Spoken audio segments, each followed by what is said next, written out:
All right. Hey, welcome. Appreciate you guys coming out. Today we have our history, in-service, professional development, as it relates to student engagement. And so I thought it was interesting. I saw this and I thought it was really good. It says history is part of that social contract that binds our generation to those who have come before and to those who are yet to be born. So much of what we're going to discuss is going to be a relationship of ancient world history to more recent American history and modern civilization as a whole. So what we're going to look at is student engagement in world history that is in relationship to high school. So world history 1, if you will, up to 1500. So hand raising. So I have a question for you guys. Why do we raise our hands? Yeah, Mr. Ski? So we don't talk out at one time. So we don't talk out at one time. So it helps us to have a structure and organization to us. Makes it more functional and helpful in the classroom. Is there another way where we could possibly use hand raising in the classroom? Taking a survey, how many? Maybe taking a survey. Okay, good, Ms. McDonald. Anybody else have any other ideas? All right. What if we used hand raising as a way to bring the group back together? So for instance, if you were having kids work in groups, if we used our hand as a way to draw attention to the time when we're ready to get back in to maybe whole group instruction or discussion, right? So today, let's try to use that as a part of what we're going to do. So as I have you maybe work in groups, or Ms. Stern or Ms. Parker, if you see somebody raise their hand like this, turn and bring your attention towards the front. That way you'll know, okay, now we're going to kind of finish up what we're doing a little bit, okay? So let's plan to use it that way, and we'll see if that can help us. What I'm going to do is I'm going to provide you with something that looks just like this, and you'll get a clock partner for each of the time frames that are listed. Now, we may not use all of these, but these clock partners will help you to discuss the content that we're going over, and you can maybe use something like this in your classroom. Now, I created this one because I didn't see a template that matched it for just 3 partners. So you could change it for any time frame that you want. You could do 12 and 6. You could teach this as a way to cross-curriculum teach math in terms of reading a clock. And so these time frames will allow you to go ahead and work with different partners at different times. So go ahead if you would, and go ahead and find a clock partner for each of those different times. So this is where you could stand up, walk around, and get a different person for each of those time frames listed on the clock. So in other words, if you guys change 12 and 12, you guys write each other's names for 12 and 12. Here's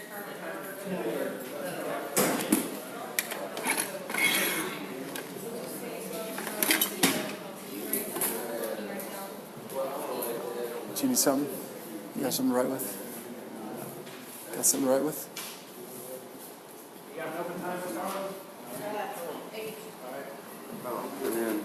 And then we go get find some other people. So one of y'all can stay and get his board. You have a 4 o'clock? No.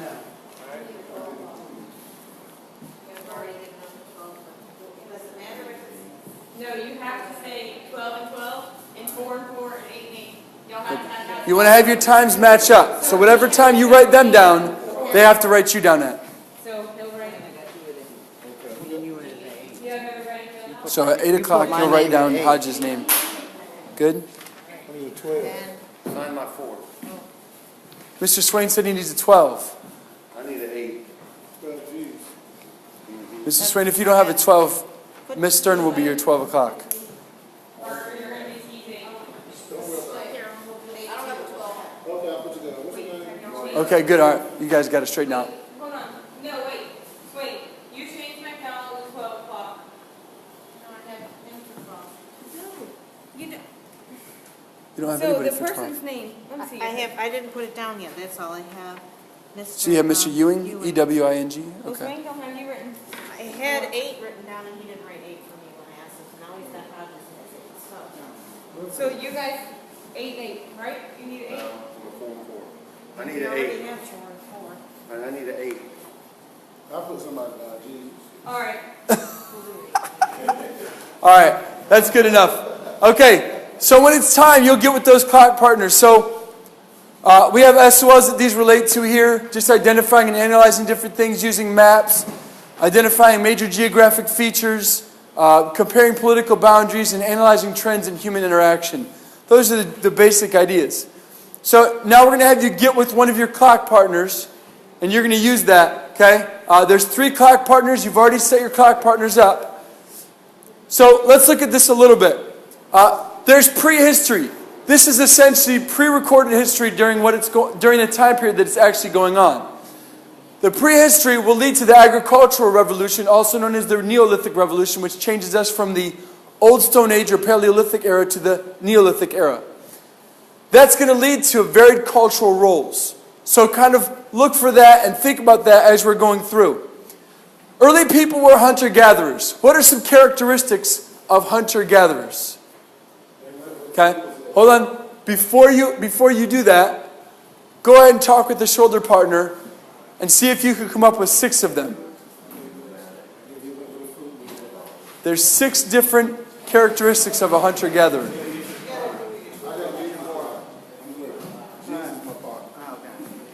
You have a conversation with him. Yes, he already, I told him, so I already know.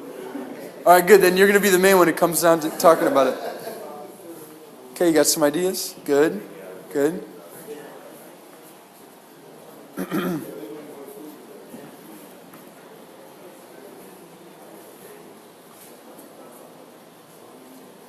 All right, what are some of the characteristics you guys have come up with? Yeah, Mr. Swain? Okay, they were nomadic, so they would travel to where food was at. Okay, good. What else? What else did you guys come up with? Ms. McDonald? Warlike, because they were always moving around, so they might have Okay, so as they came across other people, they might be kind of maybe disagreeable, we could say? Territorial? Okay, maybe. All right. Good to see how you would say that. Anybody else have any other ideas? They gathered, because they're gatherers, they would gather the berries. So they knew that this crop was coming in of berries, whatever, you're going to gather as many as they could. So Okay, they would gather.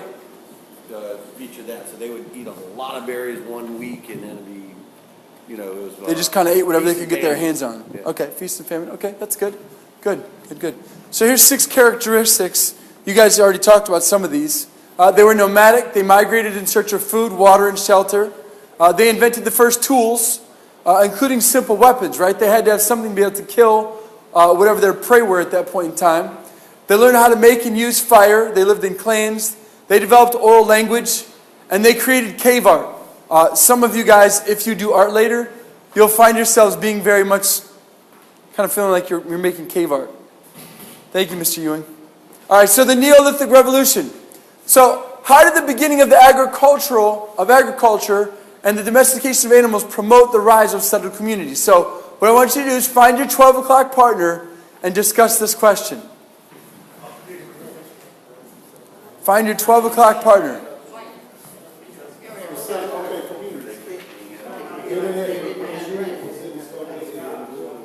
Make it 7.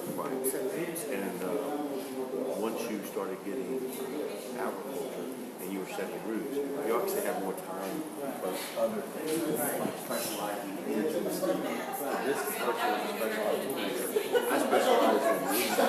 And then also you're specialized in fishing. See, you got me, my way out. That We'd works. be dead and born. That works. Yeah. Guys, get some good ideas? Yes.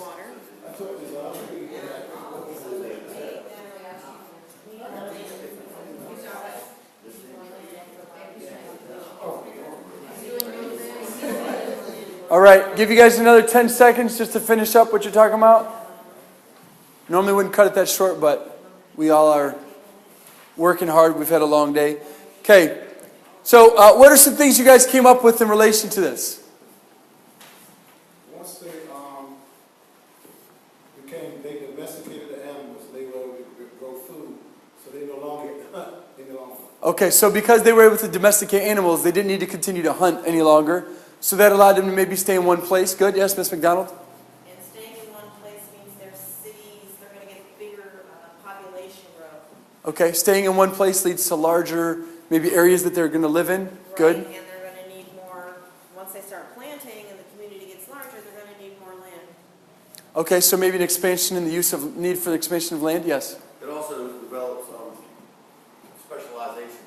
So if we can stay in one spot, I need somebody to make me a better plow, and then I also need somebody to harvest this, and then you start getting into trade. Diversify the workforce. Okay, so diversified workforce specialization, excellent. So those are really, really key points in relation to this.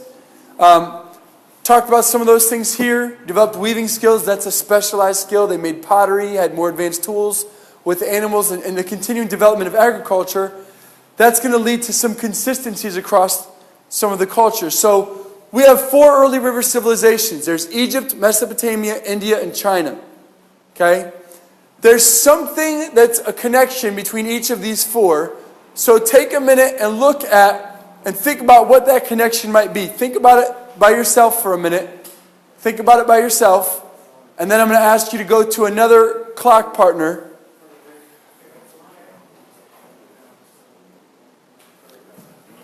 So get with your 4 o'clock partner. So find your 4 o'clock partner and then talk about that idea with them. What's the connection between the 4? Find your 4 o'clock partner.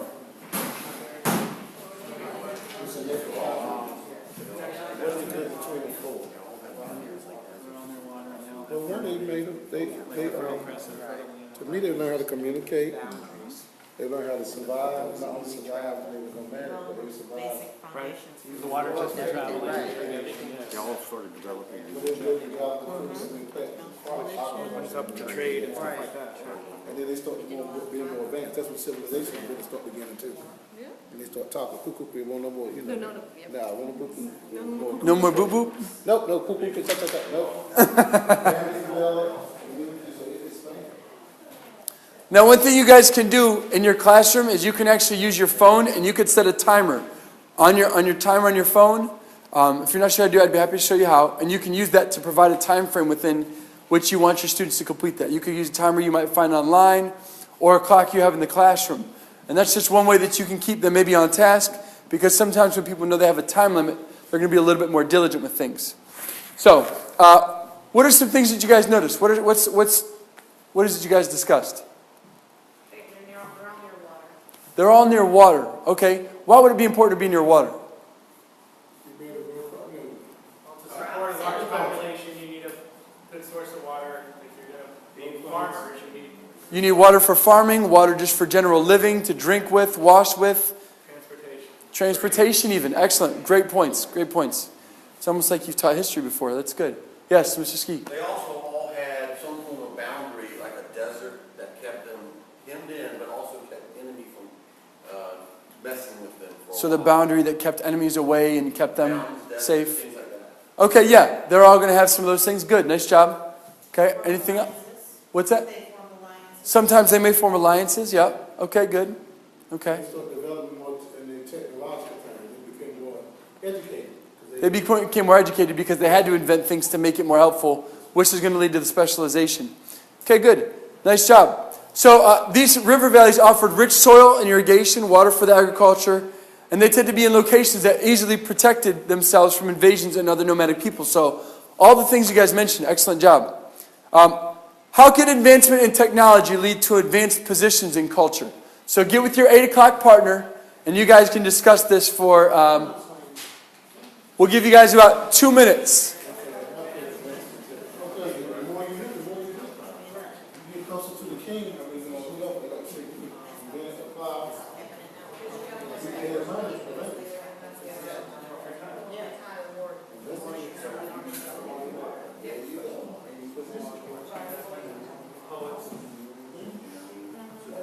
writers and things like that, because they didn't have to like spend 18 hours a That's day. your product. Like if you're the only blacksmith, you're So you would no important. longer be just poor, you would Right, be you'd an artesian. important. And if you're the religious leader, then you're going to be important. So it starts, you start separating your society in lower class.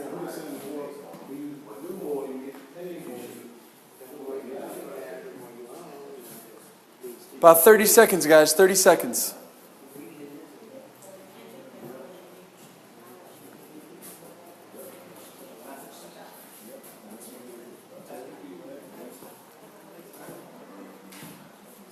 All right, when you see the hand go up, raise your hand when you see it go up. Let me know that you're ready to be quiet and get back into it. Okay, good. All right, good. Okay, now let's just go ahead. We'll do a whole group share using our traditional hand raising. So instead of to get everybody's attention, now we'll just use it so we can get the attention one at a time of the teacher so we can make sure we're ready to share our answers out. So what did you guys find as you were discussing this idea in terms of advanced position? Mr. Ewing? Well, as technology advanced and people had more free time, it allowed the culture to advance, because with the free time, people had to do other things besides just gather food and worry about subsistence. They could do things like weave baskets and do art and writing and all those types of things, which advances culture. Okay, so the advancement in technology allowed for maybe people to have a little more free time. Now, as a part of this, slavery is going to come into play as well. Yes, Mr. Ski. The advancement of technology separates skilled laborers from non-skilled laborers. Skilled laborers versus non-skilled laborers being separated? Really well, I'm going to be higher up, I'm going to get more money because I'm the best sword maker. All right, so you're the best sword maker then? All right, sounds good. All right, sounds good. So, we'll see here. Slavery was accepted in most ancient cultures. With better technology and practice, people were able to pursue other ventures within their cultural system. This led to advanced positions within civilization, and thus certain men and even women became leaders, either religiously, politically, or socially.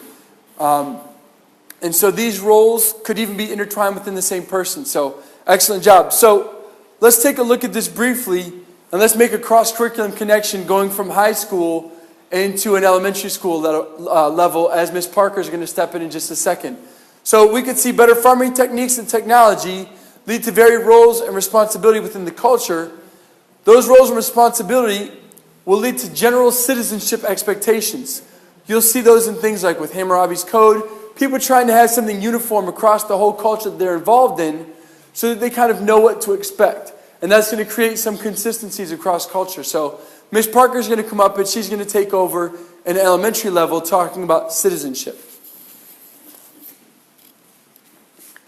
Thank you. Okay, good afternoon, guys.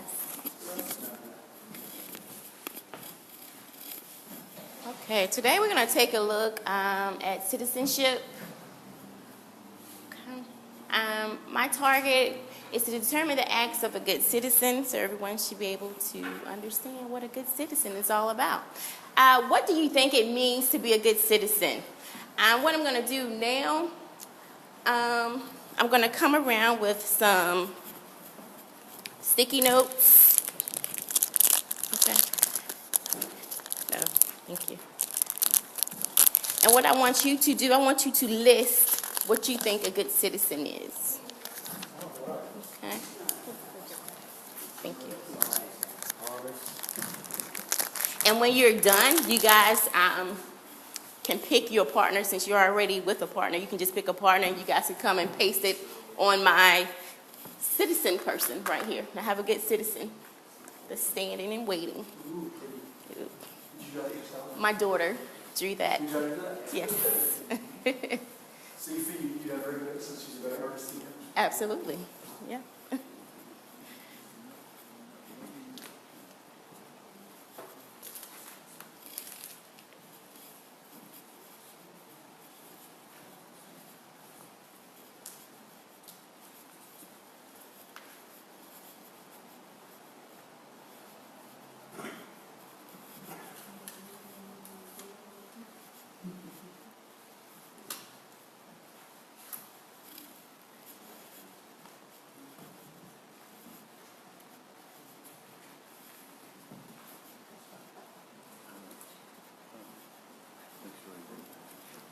Okay.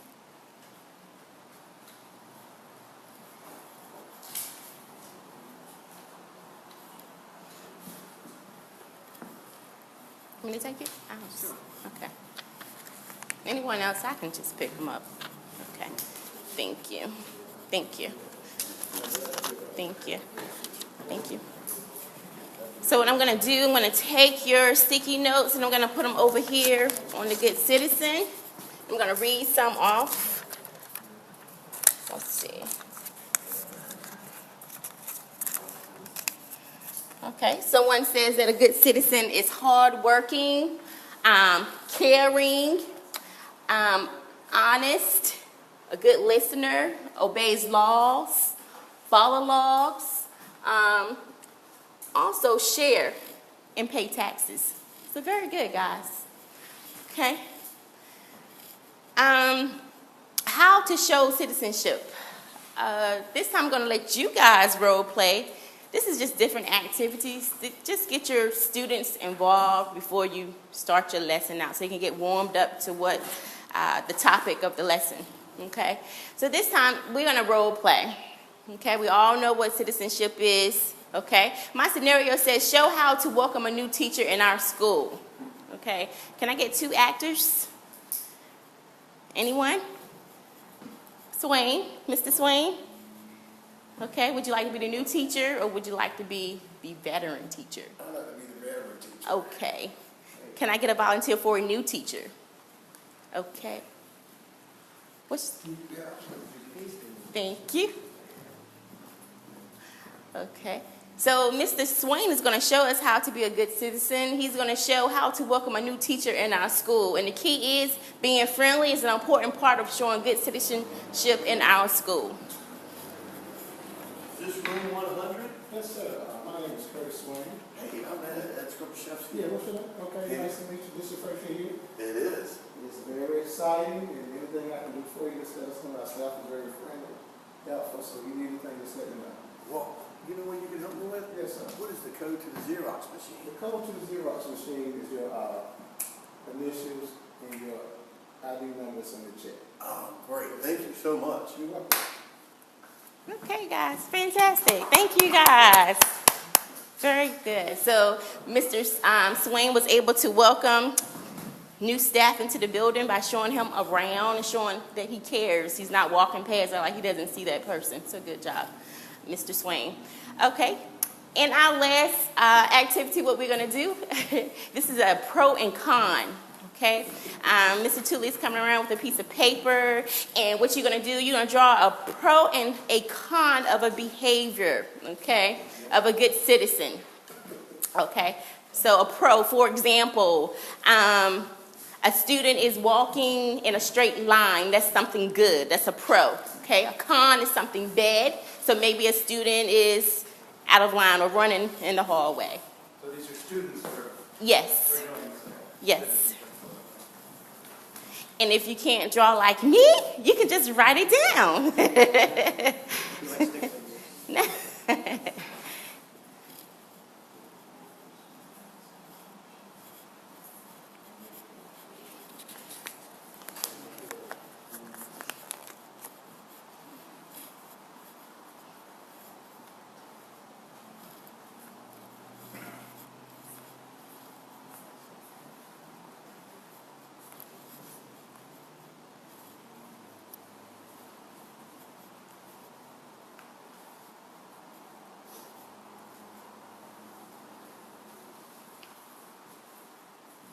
That's cute.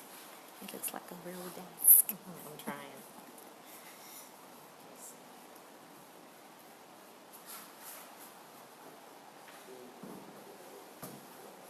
His hand's been digitized. You can't see what he's doing. Cute. That's cute.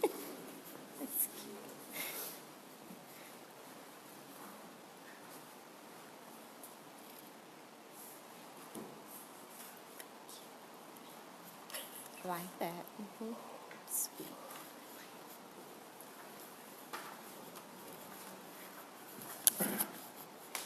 You can hold on to it. Thank you, Hodges. Yes, perfect.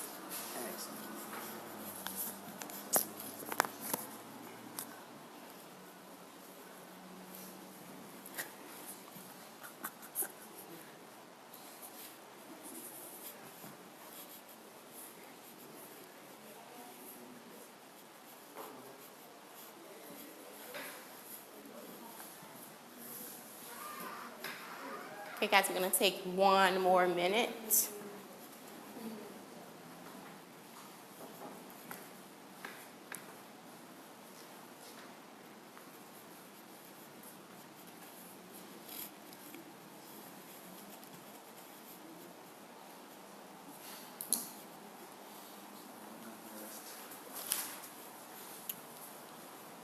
Okay. Can I get one volunteer to share their pro and con? One volunteer. Yes, sir. So what I have is a student sitting at his desk, or her desk, and I have, that's the pro, and the con is a student who's kind of irate, and throw a book and standing up not seated. Nice. Nice. Thank you. Good job. Nice. Does anyone else want to share? Anyone else? Sure. I have a pro. This big kid's helping this little kid carry his backpack. Nice. And this one, this student is making a gesture, but his hand's been digitized, so you can't see exactly what he's doing, but he's being a bad citizen. Okay. All right. Fantastic. Fantastic. Anyone else? All right, guys. Pretty much what I just did, this is like an opening activity when you first introduce a lesson, okay? So now I'm going to turn it over to Miss Stern.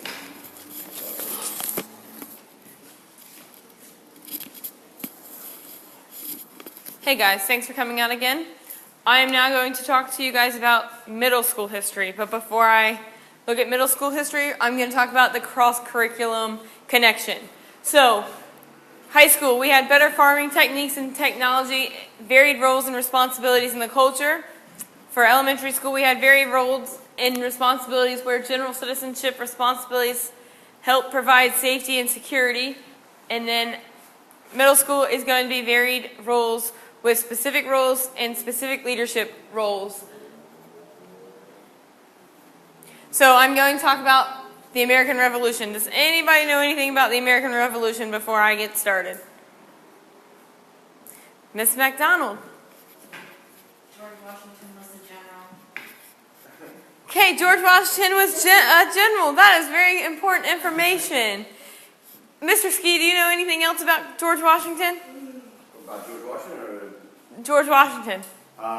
Yes, before he was a general in the Revolutionary War, he was a general for the British colonies, and he fought in the French and Indian Wars with some American farmers.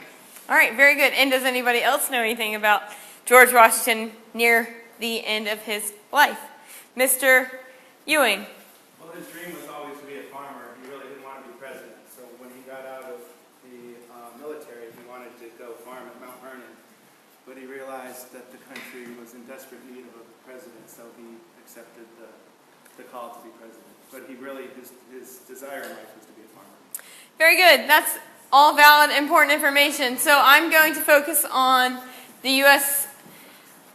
1-6 history, and it is just going to demonstrate different things about the American Revolution. All right, so colonialism.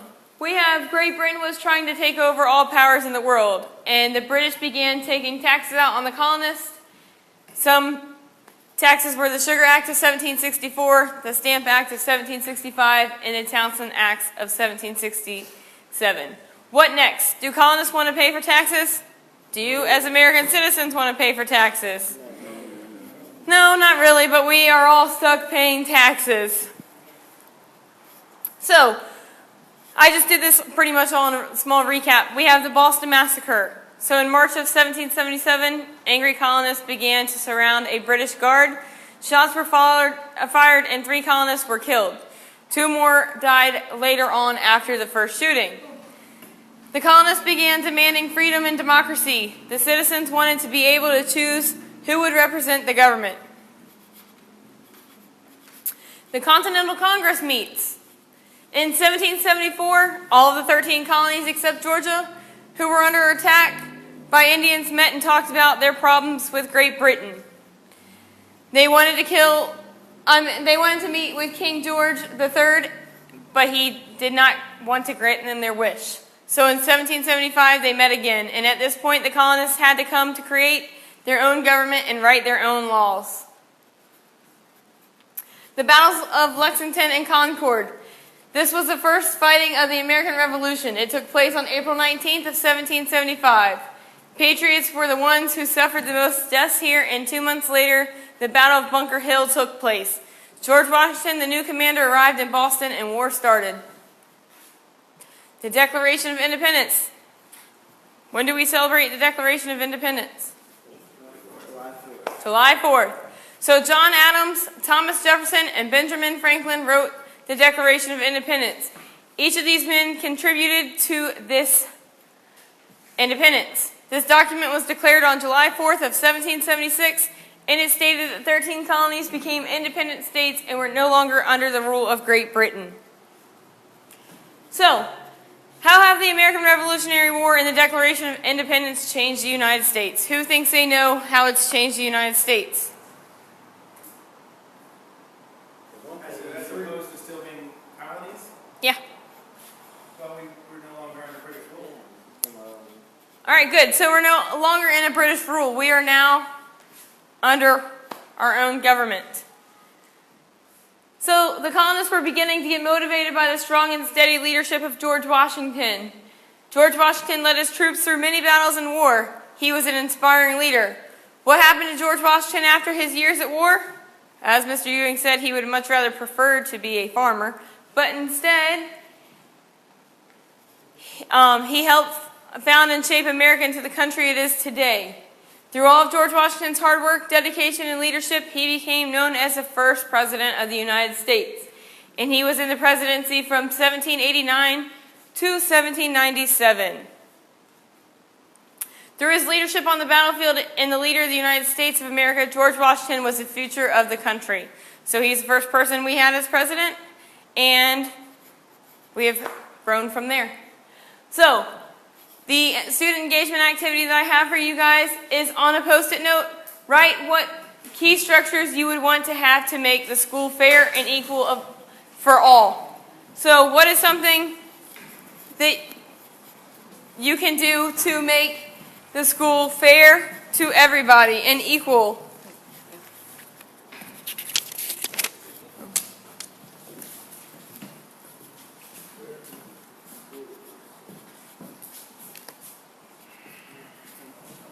You can write one idea on each post-it note if you want, or several on one.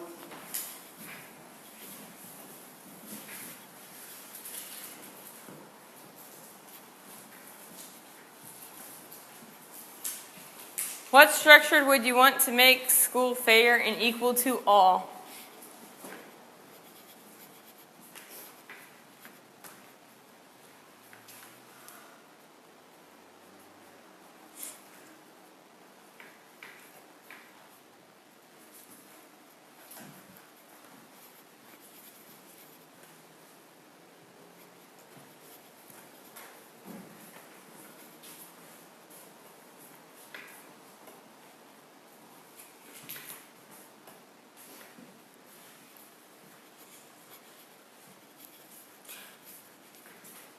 All right, is there anyone who would like to share with me how they would make the school fair and equal to for all?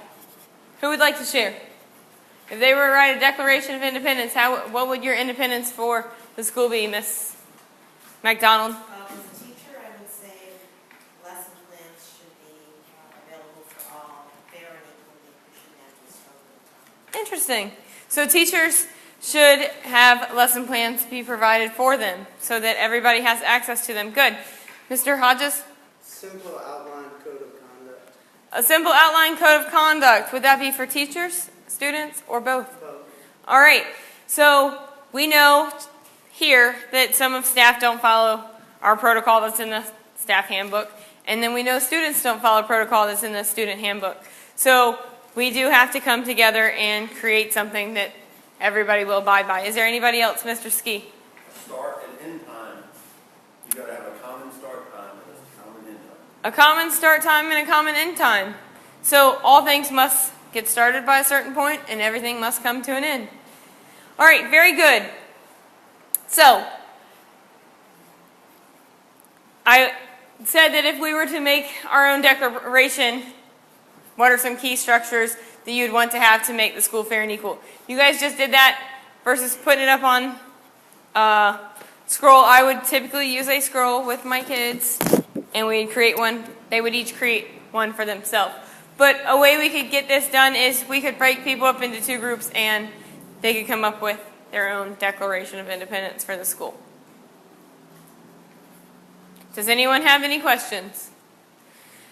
Does everybody understand from high school to citizenship to the American Revolution how we have shaped our country? All right, so that's what we have to present for you guys. Does anyone have any questions? All right.